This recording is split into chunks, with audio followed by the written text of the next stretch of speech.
संसार छूटता है तो जरूरी नहीं कि अज्ञान की पकड़ छूट जाए। भोग छूटता है तो जरूरी नहीं कि भोग के आंतरिक कारण विनष्ट हो जाएं। आंतरिक कारण तो फिर भी मौजूद रहेंगे। तुम धन छोड़ दो, वो जो पकड़ने की आकांक्षा थी वो त्याग को पकड़ लेगी। तुम घर छोड़ दो, वो जो पकड़ने की आकांक्षा थी आश्रम को पकड़ लेगी। तुम बाजार छोड़ दो, वो जो पकड़ने की पुरानी वृत्ति थी वो एकांत पकड़ लेगी। और पकड़ पकड़ की है, पकड़ छोड़नी है। लेकिन इस गणित को ठीक ख्याल में ले लेना। संसारी कहता है इतना इतना मेरे पास होगा तो मैं सुखी हो जाऊंगा। त्यागी कहता है मेरे पास कुछ भी ना होगा तो मैं सुखी हो जाऊंगा। दोनों के सुख सशर्त हैं। और जब तक तुम शर्त लगा रहे हो सुख पर, तब तक तुम्हें एक बात समझ में नहीं आई कि सुख तुम्हारा स्वभाव है। उसे पाने कहीं जाना नहीं, सुख मिला ही हुआ है। तुम जाना छोड़ दो, तुम कहीं भी खोजो मत, तुम अपने भीतर विश्राम में उतर जाओ। यही तो अष्टावक्र ने प्राथमिक सूत्रों में कहा, चैतन्य में विश्राम को पहुंच जाना ही सुख है, आनंद है, सच्चिदानंद है। तुम कहीं भी मत जाओ, तरंग ही ना उठे जाने की। जाने का अर्थ ही होता है हट गए तुम अपने स्वभाव से। मांगा तुमने कुछ, चाहा तुमने कुछ, खोजा तुमने कुछ, च्युत हुए अपने स्वभाव से। न मांगा न खोजा न कहीं गए, कि आंख बंद डूबे अपने में। जो है वो इसी क्षण तुम्हारे पास है। जो है उसे तुम सदा से लेके चलते रहे हो। जो है वो तुम्हारी गुदड़ी में छिपा है। वो हीरा तुम्हारी गुदड़ी में पड़ा है। तुम गुदड़ी देखते हो और भीख मांगते हो, तुम सोचते हो हमारे पास क्या, और हीरा गुदड़ी में पड़ा है। तुम गुदड़ी खोलो और जिससे तुम खोजते थे तुम चकित हो जाओगे। वही तो आश्चर्य है जो जनक को आंदोलित कर दिया है। जनक कह रहे हैं आश्चर्य। ऐसा मन होता है कि अपने को ही नमस्कार कर लूं, कि अपने ही चरण छू लूं। हद हो गई, जो मिला ही था उसे खोजता था। मैं तो परमेश्वरों का परमेश्वर हूं। मैं तो इस सारे जगत का सार हूं। मैं तो सम्राट हूं ही और भिखारी बना घूमता था। सम्राट होना हमारा स्वभाव है, भिखारी होना हमारी आदत, भिखारी होना हमारी भूल है। भूल को ठीक कर लेना है, ना कहीं खोजने जाना है, ना कुछ खोजना है। तो जब कोई व्यक्ति भोग से जागने लगता है तब खतरा खड़ा होता है। फिर भी वो मांगेगा वही। हम बदलते हैं तो भी बदलते नहीं, हम मुड़ते हैं तो भी मुड़ते नहीं। हम ऊपर ऊपर सब खेल खेल लेते हैं। हम लहरों लहरों में तैरते रहते हैं, भीतर हम प्रवेश नहीं करते। बेगोता कैसे मिलता हमें गौहरे मुराद। हम तैरते रहे सदा लहरों के झाग पर, एक लहर से दूसरी लहर, दूसरी से तीसरी लहर। हम लहरों के झाग पे ही तैरते रहते। तो वो जो मणि है जिसे मिल के मुक्ति मिल जाती, कहे मुक्ता कहे मणि, वो जो परम मणि है वो तो गहरे डुबकी लगाने से मिलती। जनक की ये जो ज्ञान की घटना घटी है, अष्टावक्र परीक्षा लिए, अब उसे प्रलोभन देते हैं। ये प्रलोभन और भी गहरी परीक्षा है। अब वो कहते हैं कि फिर ठीक, जब तुझे ज्ञान ही हो गया जनक, तो अब छोड़, अब त्याग में उतर जा। अगर जनक इसमें फंस गया तो असफल हुआ, तो गहरी परीक्षा में असफल हुआ।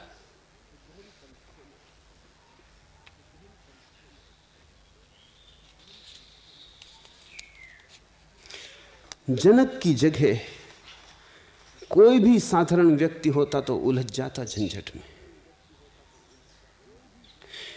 क्योंकि अष्टावक्र इन शब्दों में बात कर रहे हैं कि पकड़ना बहुत मुश्किल है। सुनो उनके सूत्र।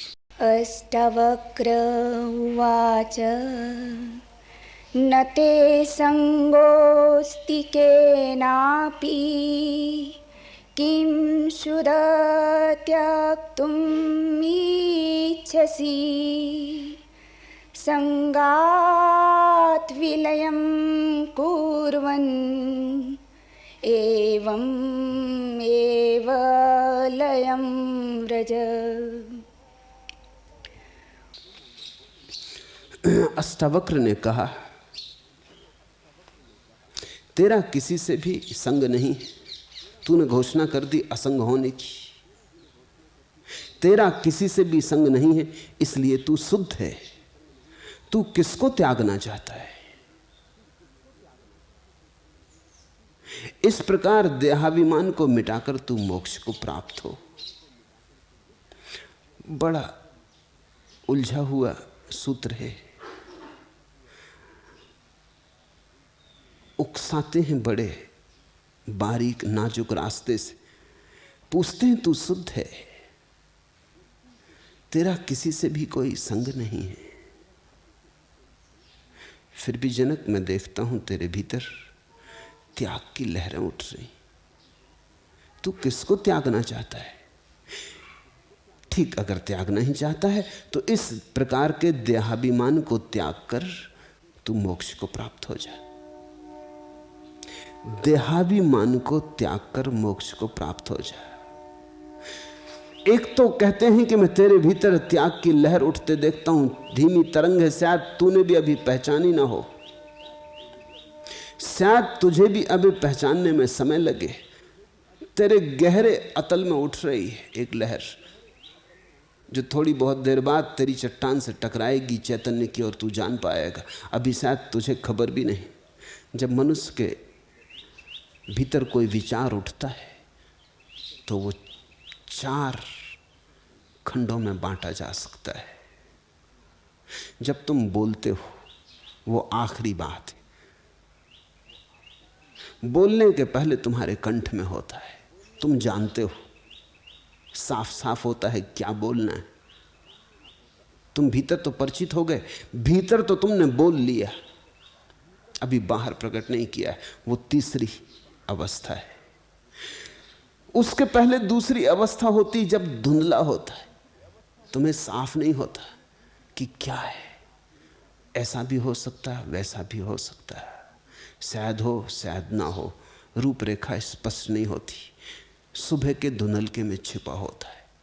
मगर थोड़ी थोड़ी भनक पड़ती, लगता है कुछ है, थोड़ी आवाज आनी शुरू होती, वो दूसरी अवस्था है। उसके पहले पहली अवस्था है जब तुम्हें बिल्कुल ही पता नहीं होता, धुंधलके का भी पता नहीं होता, गहरी अंधेरी रात छाई होती, लेकिन तुम्हारे भीतर वो पहली अवस्था जब उठती है तब भी गुरु देख लेता है। अष्टावक्र देख रहे हैं कि जनक की पहली अवस्था में विचार की कोई तरंग है। थोड़ी देर बाद दूसरी अवस्था होगी, थोड़ा धुंधला धुंधला आभास होगा, फिर तीसरी अवस्था होगी, विचार प्रगाढ़ होगा, स्पष्ट होगा, फिर चौथी अवस्था होगी। जनक उद्घोषणा करेंगे कि मैंने सब छोड़ा, मैंने सब त्यागा, अब मैं जाता वन की ओर। इसके पहले कि विचार यहां तक पहुंच जाए, क्योंकि यहां तक पहुंच के फिर लौटना मुश्किल हो जाता है। विचार से मुक्त होने की प्रक्रिया यही है कि पहली अवस्था में विचार को अगर पकड़ लिया जाए तो तुम कभी उसके बंधन में नहीं पड़ते। तुमने बीज में पकड़ लिया वृक्ष को, वृक्ष पैदा ही नहीं हो पाता। अधिक लोग तो जब वृक्ष न केवल पैदा हो जाता है, उसमें फल लग जाते, न केवल फल लग जाते बल्कि वृक्ष हजारों बीजों को अपने चारों तरफ फेंक देता भूमि में, तब सजग होते हैं, तब बड़ी देर हो गई। तब तुम इस वृक्ष को उखाड़ भी दो तो भी फर्क नहीं पड़ने वाला, क्योंकि हजारों बीज फेंक चुका। समय आने पर वे फूटेंगे, हजारों वृक्ष बनेंगे। और तुम्हारी पुरानी आदत है, तुम तभी पकड़ोगे जब वृक्ष बन जाएंगे बीज गिर जाएंगे तब तुम फिर पकड़ोगे, फिर तुम काट देना। तुम वृक्षों को काटते रहना और वृक्षों का कोई अंत ना होगा। वृक्षों की नई श्रृंखलाएं आती चली जाएंगी। ऐसा ही हमारे जीवन में होता है। बुद्ध ने विपस्सना का प्रयोग दिया है अपने भिक्षुओं को। विपस्सना का कुल अर्थ इतना ही है कि तुम इस भांति भीतर सजग होते जाओ कि धीरे धीरे तुम्हें पहली अवस्था में विचार दिखाई पड़ने लगे। जब पहली अवस्था में विचार दिखाई पड़ता है, बड़ी सरल है बात। इतना ही कह देना काफी है, बस क्षमा कर,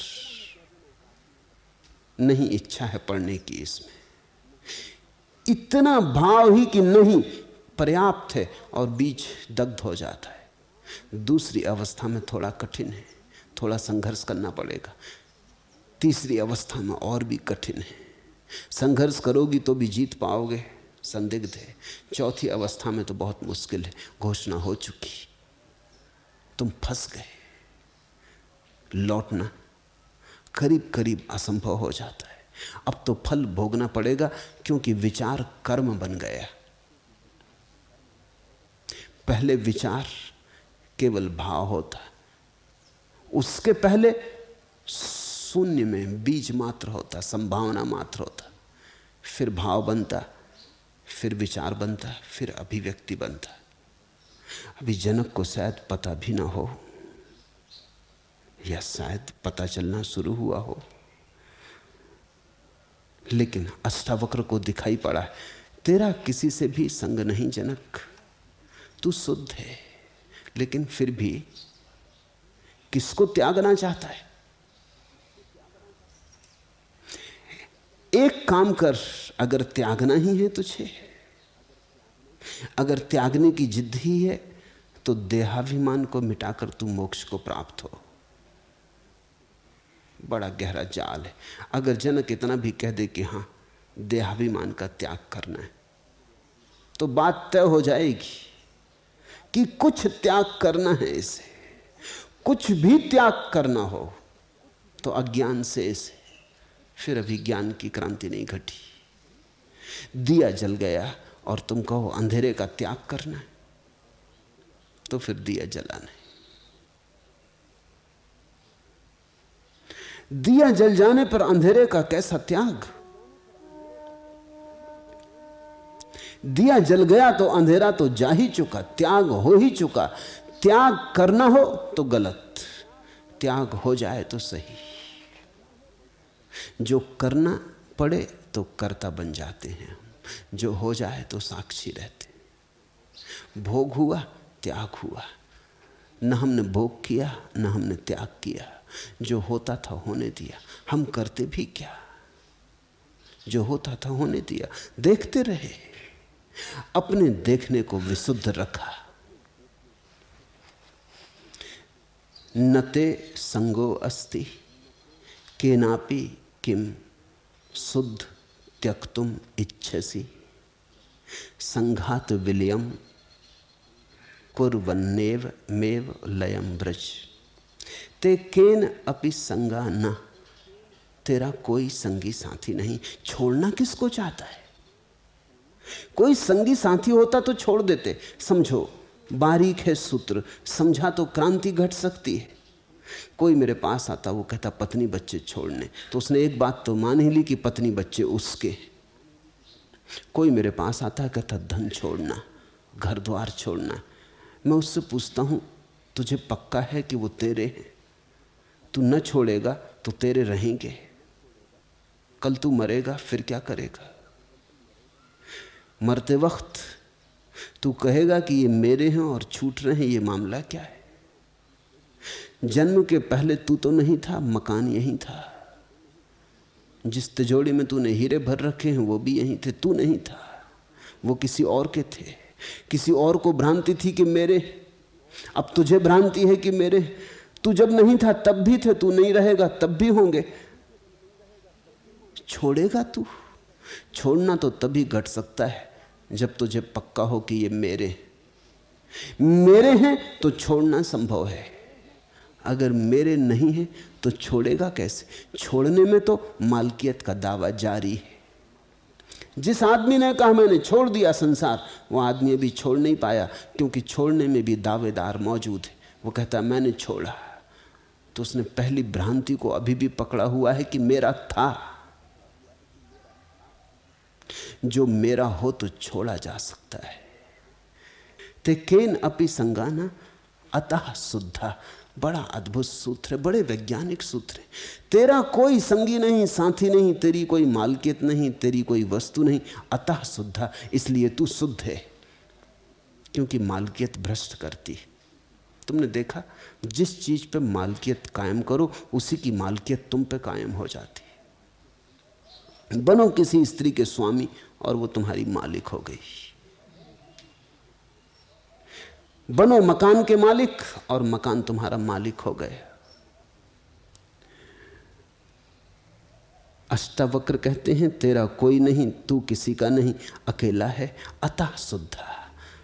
इसलिए मैं घोषणा करता हूं कि तू शुद्ध है, शुद्ध तेरा स्वभाव है।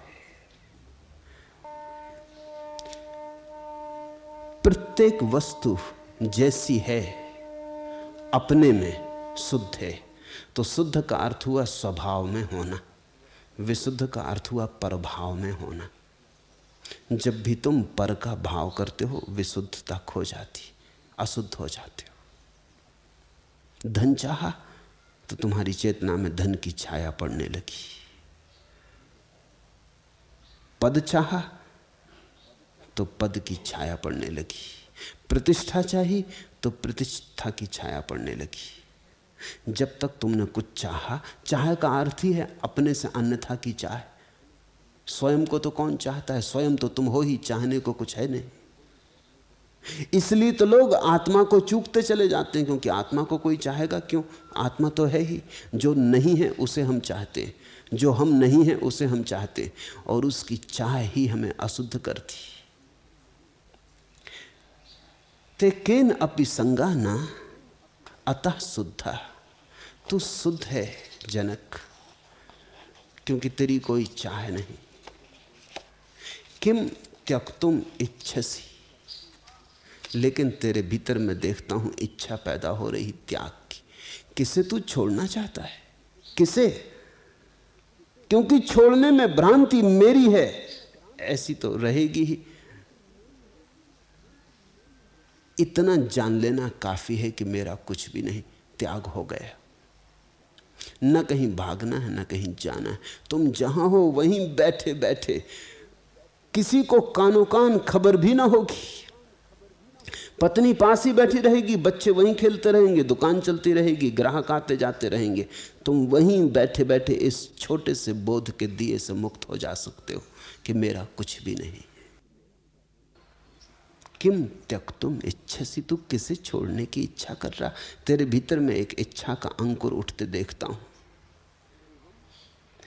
एवं एव संघात विलयम कुर्वन लयम ब्रज, और अगर ऐसा है तो एक बात छोड़ने जैसी है, वो है देहाभिमान। ये बात कि मैं देह हूं, ये बात कि मैं मन हूं, ये बात कि मेरा कोई तादात्म्य है, ये छोड़ने जैसी। तू इसका त्याग कर दे। संघात विलयम, ये जो देह का संघात है इसको लय कर दे। मैं देह हूं ऐसे भाव को विलीन कर दे। इस प्रकार देहाभिमान को मिटाकर तू मोक्ष को अभी प्राप्त हो जा सकता है। देखना बारीकी, मोक्ष को प्राप्त हो जा सकता है अगर देहाभिमान को छोड़ दे।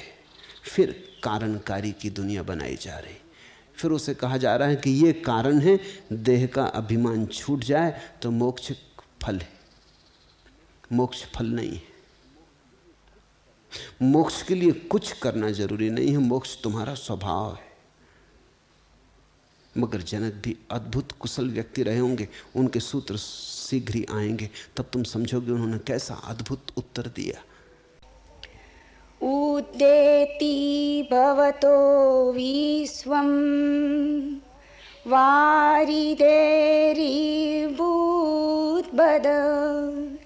इति ज्ञात्वा एकम् आत्मानम् एवम् एव लयं व्रज। तुझसे संसार उत्पन्न होता है। जैसे समुद्र से बुलबुला, इस प्रकार आत्मा को एक जान और ऐसा जानकर मोक्ष को प्राप्त हो। उदेति भवतो विश्वम बारिधेरिव बुदबुदा इति ज्ञात्वा एकम आत्मानम एवं एव लयम ब्रज। इतनी ही भावना कर कि मुझसे संसार उत्पन्न हुआ है, जैसे समुद्र में बुलबुला उत्पन्न होता है,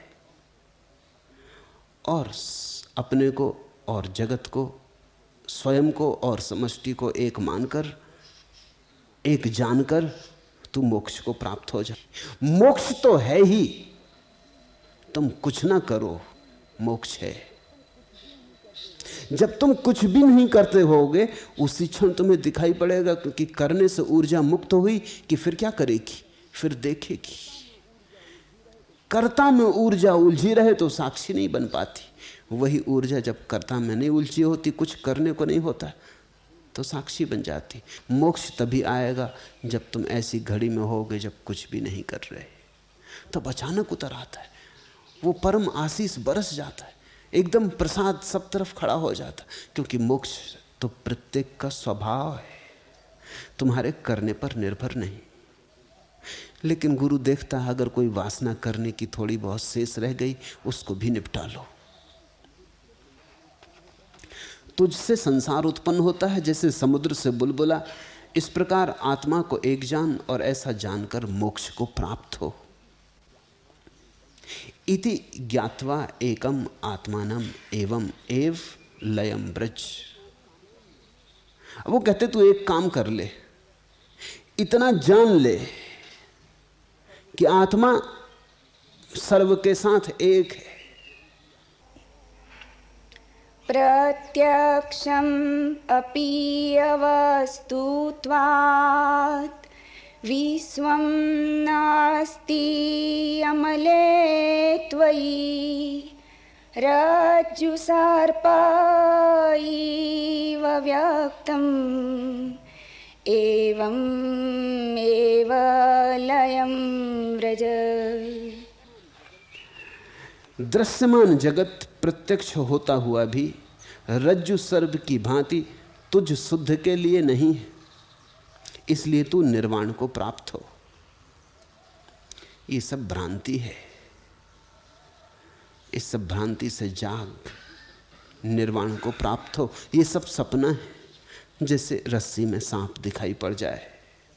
व्यक्तम विश्वम प्रत्यक्ष अपि अवस्तुतवात्। यद्यपि दिखाई पड़ता है ये विश्व, फिर भी नहीं है। ऐसा ही दिखाई पड़ता जैसे रस्सी में सांप। अमले त्वयि रज्जु सर्पा इवना अस्ति। तुझ शुद्ध में, तुझ बुद्ध में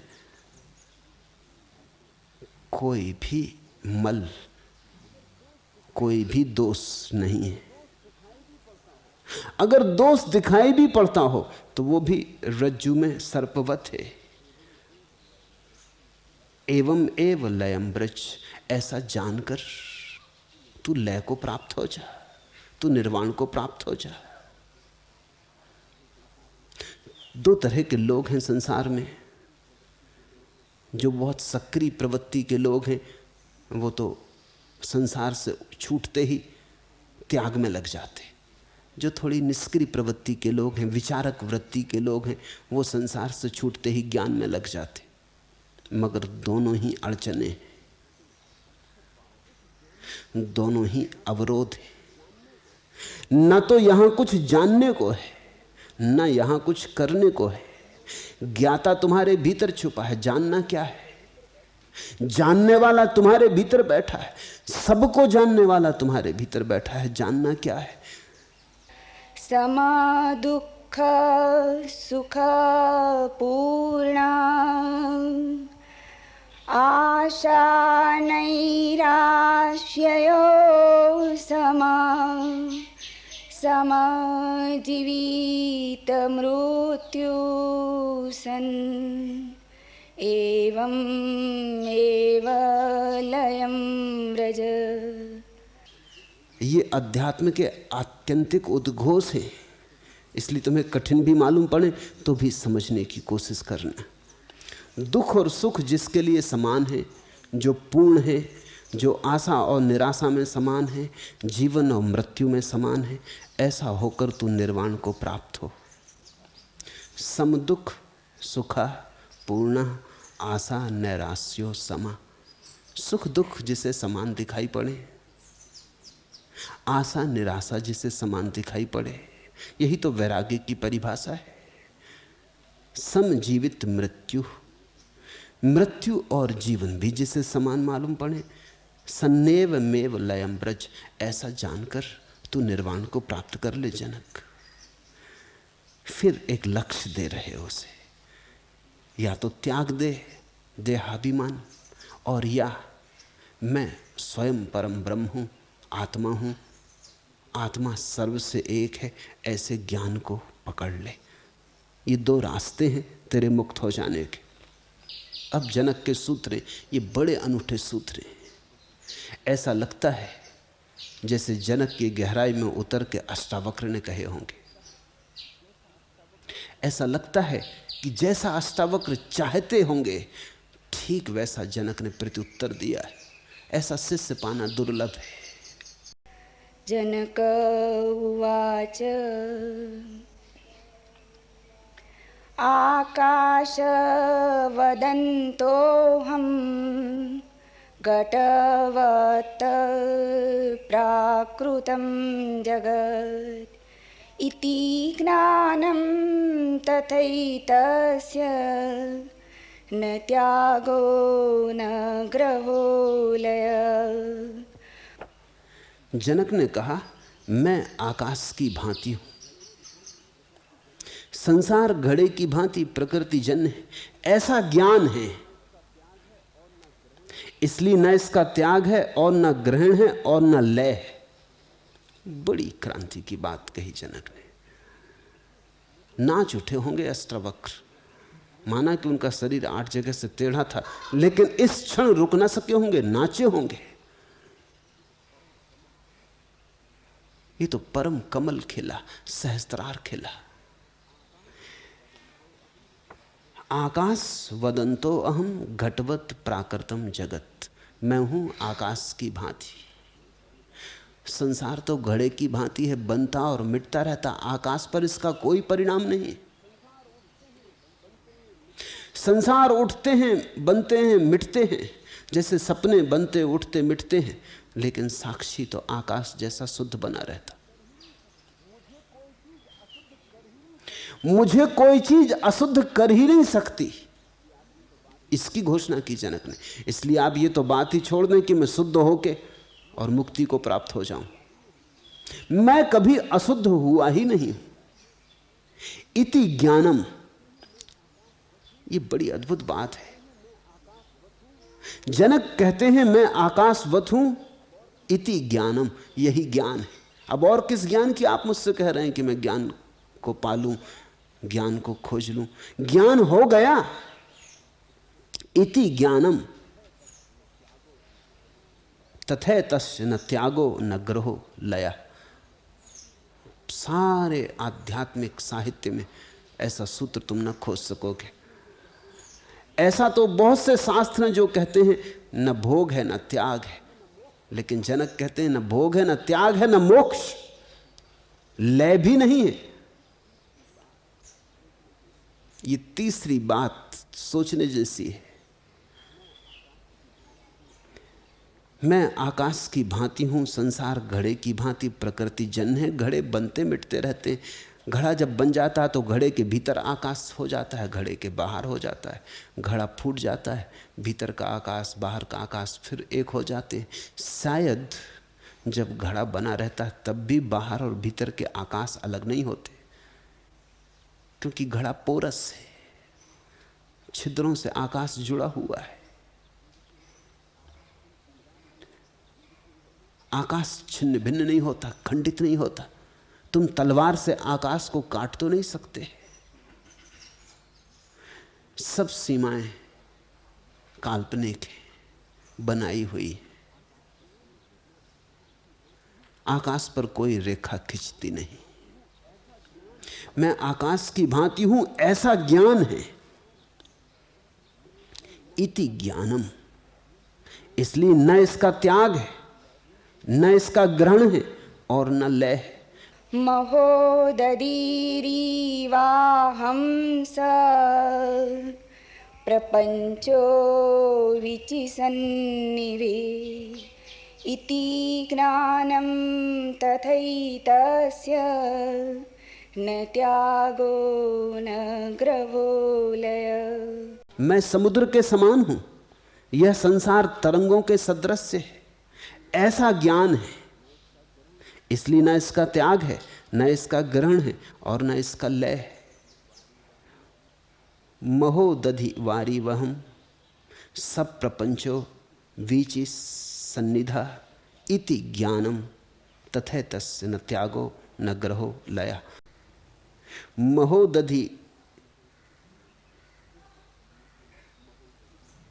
जैसे समुद्र में महोदधि में उठती हैं तरंगे, ऐसा ज्ञान है। मैं महोदधि हूं, मैं समुद्र हूं, यह संसार तरंगों के सदृश्य है। यह संसार मुझसे अलग दिखाई पड़ता हुआ भी अलग कहां, लहरें समुद्र से अलग कहां हैं? समुद्र में हैं, समुद्र की हैं, समुद्र ही तो लहराता है, और कौन है? यह संसार भी मैं हूं, इस संसार का न होना भी मैं हूं। जब लहरें होती तब भी समुद्र है, जब लहरें नहीं होती तब भी समुद्र है। इति ज्ञानम, ऐसा ज्ञान है। अब किसको छोड़ूं? समुद्र लहरों को छोड़े? बात ही ना समझी कि समुद्र लहरों को पकड़े, पकड़ने की कोई जरूरत नहीं, लहरें समुद्र की ही है। मुक्ति कहां, मोक्ष कहां? कैसी मुक्ति, कैसा मोक्ष? ऐसा जानकर मैं मुक्त हो ही गया हूं। इति ज्ञानम। अहं सशुक्ति ससांक्षो रूप्यवत् विश्वकल्पना इति ज्ञानं तथैतस्य न त्यागो न ग्रहो लय। मैं सीपी के समान हूं, विश्व की कल्पना चांदी के सदृश्य है, ऐसा ज्ञान है। इसलिए न इसका त्याग है, न इसका ग्रहण है, न लय है। अहम सा सुक्ति संकासो रूप्यवत् विश्व कल्पना इति ज्ञानम तथे तस्य न त्यागो न ग्रहो लया। अहं वा सर्वभूतेषु सर्वभूतान्यतो मयि इति ज्ञानं तथैतस्य न त्यागो न ग्रहो लय। मैं निश्चित सब भूतों में हूं और यह सब भूत मुझ में है, ऐसा ज्ञान है। इसलिए न इसका त्याग है, न ग्रहण है और न लय है। ज्ञान पाना नहीं है, ज्ञान है, या तो है या नहीं है। पाके कभी किसी ने पाया नहीं। पाने वाला पंडित बन जाता है, जागने वाला ज्ञानी। जो होना चाहिए वो हुआ ही हुआ है, जैसा होना चाहिए वैसा ही है। अन्यथा क्षण भर को न तो हुआ था न हो सकता है। इस दशा को जो उपलब्ध हो जाए वही संत है। आप किससे कहते हैं? जनक ने कहा सुख दुख में समान हो जा। यहां सुख है कहां, दुख है कहां? आप कहते हैं जीवन मृत्यु में संभाव रख। संभाव रखने का तो मतलब ही यह हुआ कि दोनों अलग हैं, दोनों में संभाव रखना है। दोनों एक ही हैं, संभाव रखना किसको है? और दोनों मुझ में ही हैं और दोनों में मैं हूं। व्यक्ति जहां शून्य हो जाता वहां समष्टि के साथ एक हो जाता। इसलिए कहा कि ब्रह्म को जो जान लेता वो ब्रह्म हो जाता, सत्य को जो जान लेता वो सत्य हो जाता। जो हम जान लेते हैं वही हम हो जाते। अहम वा सर्वभूतेषु सर्वभूतान्यो सर्वभूतान्यतो मयि इति ज्ञानम तथेतस्य न त्यागो न ग्रहो लया।